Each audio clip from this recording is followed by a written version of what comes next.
Bismillahirrahmanirrahim. Assalamualaikum warahmatullahi wabarakatuh.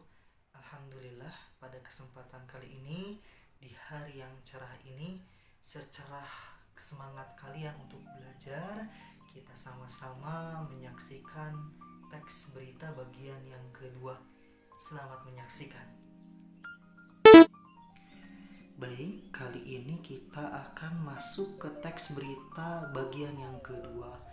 Di bagian C, simpulan, tanggapan, dan penyampaian isi. Simpulan isi teks berita. Simpulan memuat unsur-unsur berita dengan lebih ringkas. Maksudnya, dalam sebuah teks berita yang begitu panjang, nanti kalian akan diringkas. Bukan berarti diringkas ini lebih sedikit, tidak, hanya saja lebih efisien, padat, dan efektif nantinya.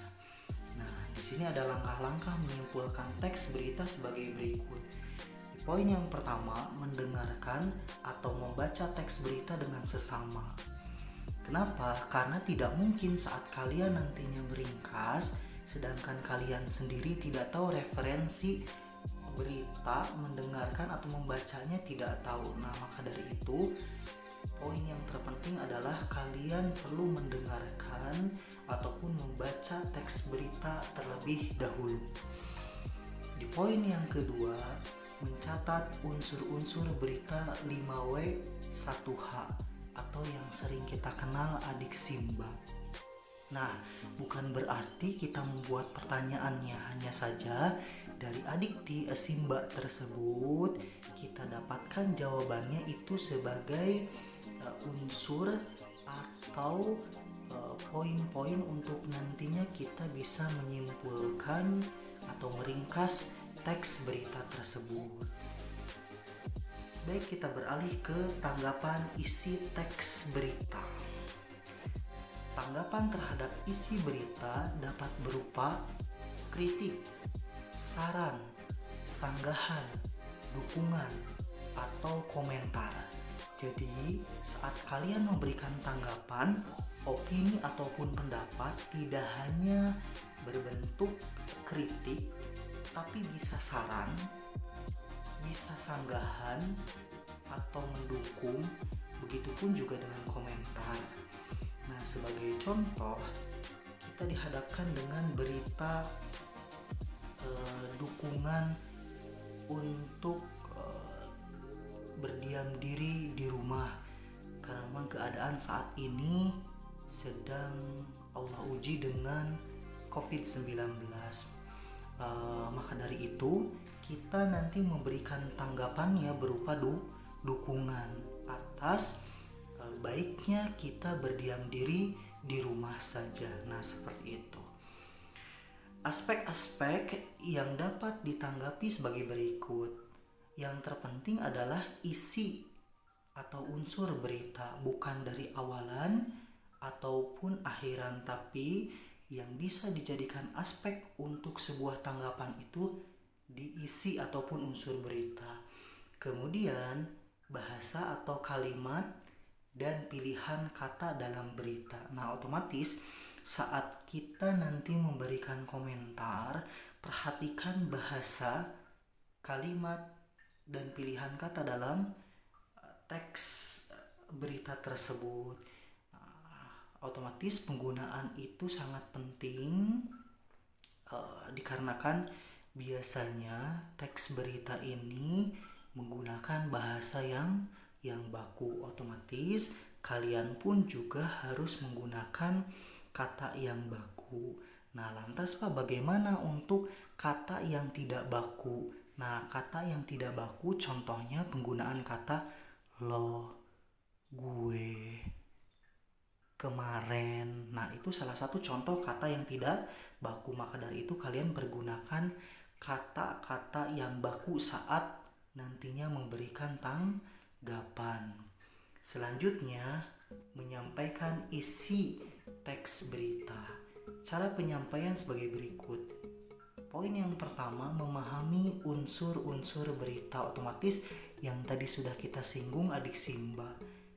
Yang poin kedua, menceritakannya berdasarkan kata-kata hasil kreativitas sendiri. Nah, ini cara menyampaikan lebih kepada saat kita menyampaikan secara lisan, bukan secara tertulis. Tentunya saat kita menyampaikan perlu kata-kata yang harus kita persiapkan supaya nantinya kita tidak terbata-bata ataupun justru menggunakan kata yang tidak baku. Nah, seperti itu.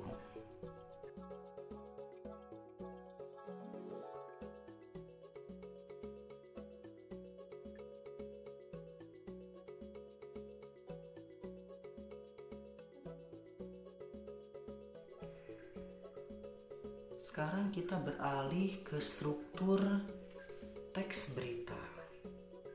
Nah, di struktur berita ini, di bagian teratas kita jumpai judul berita, kemudian teras berita, bagian yang ketiga tubuh berita, dan yang paling terakhir ekor berita.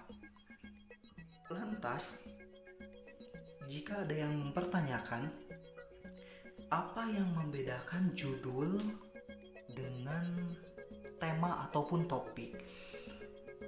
Kalau judul itu bagaimana kita membuat judul tersebut berdasarkan topik yang kita ambil, berdasarkan tema yang kita ambil. Contoh, topik atau tema yang kita akan ambil, misalkan topik kebakaran, pembunuhan, bencana alam. Nah, itu termasuk dari salah satu tema ataupun topik. Nah, berbeda dengan judul ditentukan oleh kita sendiri. Salah satu contoh, kita ambil topik misalkan banjir. Nah, judulnya banjir terjadi di Dayakolot. Nah, itu salah satu contoh daripada judul dan juga menentukan tema ataupun topik. Kemudian yang poin kedua ada teras berita atau bisa kita katakan adalah gambaran secara umum dari sebuah berita tersebut. Nah, selanjutnya ada tubuh berita. Nah, tubuh berita ini adalah poin yang paling sentral ataupun poin yang paling penting. Kenapa? Karena di situ terdapat unsur yang meliputi adik simba. Di situ ada. Nah, jadi bisa kita dapati unsur adik simba dalam tubuh berita ataupun lebih pembahasan yang lebih rinci, lebih jelas itu dalam tubuh berita. Kemudian yang terakhir ada ekor berita. Ekor berita ini biasanya kesimpulan atau tidak hanya sebatas kalimat-kalimat untuk penutup dalam sebuah berita. Biasanya seperti itu. Sekarang kita beralih ke penyusunan teks berita. Nah, di sini ada langkah penyusunan. Sebelum kalian nantinya akan menyusun sebuah teks berita, tentunya kalian harus memikirkan topik atau tema yang diambil dalam sebuah berita. Entah itu kebakaran, bencana alam, ataupun pembunuhan dan lain sebagainya. Itu salah satu tahapan yang paling terpenting sebelum nantinya kalian mengembangkan topik tersebut dalam sebuah kalimat kemudian paragraf. Nah, ditambah langkah penyuntingan nanti kita akan bahas di slide yang selanjutnya. Nah, sehingga menghasilkan teks berita secara utuh. Nah, seperti itu.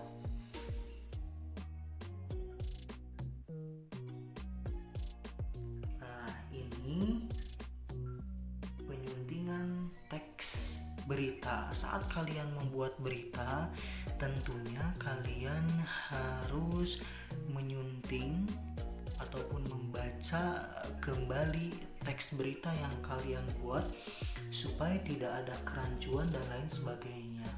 Maka aspek yang harus diperhatikan sebagai berikut. Yang pertama, kebenaran isi berita yang didukung oleh keakuratan fakta berita. Nah, ini tentunya poin yang paling terpenting. Aspek dalam kebenaran itu perlu dikedepankan. Kenapa? Karena memang sebuah berita itu yang paling ditonjolkan adalah sebuah kebenarannya, bukan berdasarkan kebohongan, tapi berdasarkan fakta sesuatu hal yang nyata terbukti adanya dan nantinya akan disampaikan kepada halayak ramai. Nah, seperti itu. Kemudian ditandai dengan kelengkapan unsur berita 5W1H ataupun adik Simba. Nah, perlu kalian ketahui poin yang paling terpenting pun harus diperhatikan seperti unsur berita.